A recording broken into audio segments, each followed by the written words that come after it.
And when it goes beyond a certain point, that you get totally possessed by your own thought.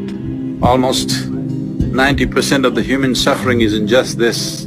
It's my wish and my blessing that you must get out of the prison of your own mind and know the beauty of creation.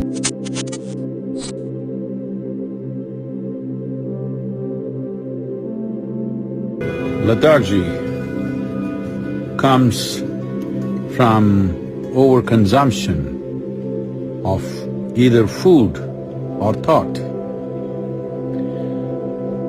One may think how overconsumption of thought would bring lethargy, though everyone can understand overconsumption of food definitely brings lethargy.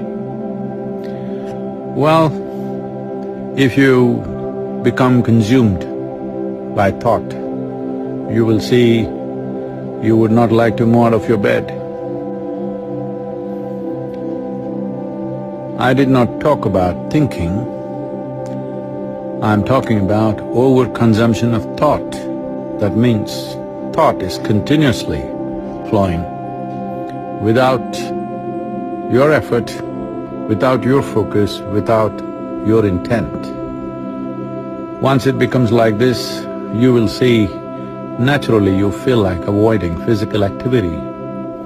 And when it goes beyond a certain point, that you get totally possessed by your own thought. Well, there are ugly names to describe that in medical terms. It's important. There is a certain amount of moderation in consumption of food and endless amount of thought that could happen. Thinking consciously and just consuming or living upon thought or being consumed by thought are very different things.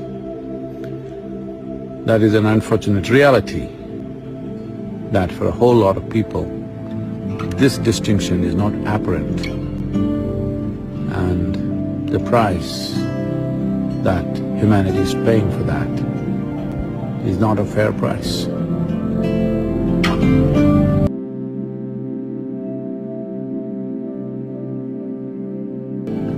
The conclusions that you make in your mind will seriously impede your ability to experience life. The stronger your conclusions are, the more you get identified with it, the more the psychological reality that you have seems like existential. Almost 90% of the human suffering is in just this.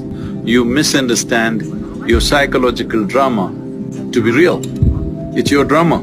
You can play it whichever way you want. If you're a good director of drama, you would make it the way you want it, otherwise it's happening haphazardly.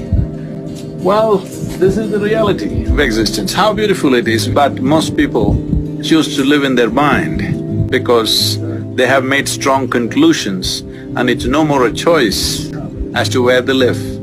It's time you live on this planet, experience the beauty of creation and also the presence of the Creator in this creation. Just pay enough attention to every aspect of creation and you will see the presence of the source of creation in it. This is what you need to experience. The psychological drama is your making. It is too puny compared to the existential drama that's happening here. It's time you enjoy this. It's my wish and my blessing that you must get out of the prison of your own mind and know the beauty of creation. The most fundamental aspect that you need to take care of is that you don't make conclusions.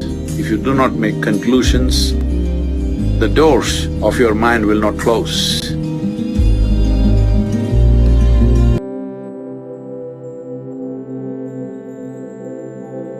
If you apply only your intellect, ignoring other aspects of your intelligence, you will get confused about every little thing in life. Because intellect is a cutting instrument, it's like a knife. If you want to dissect, it's a good instrument. But if you try to sew with a knife, you will be left in tatters.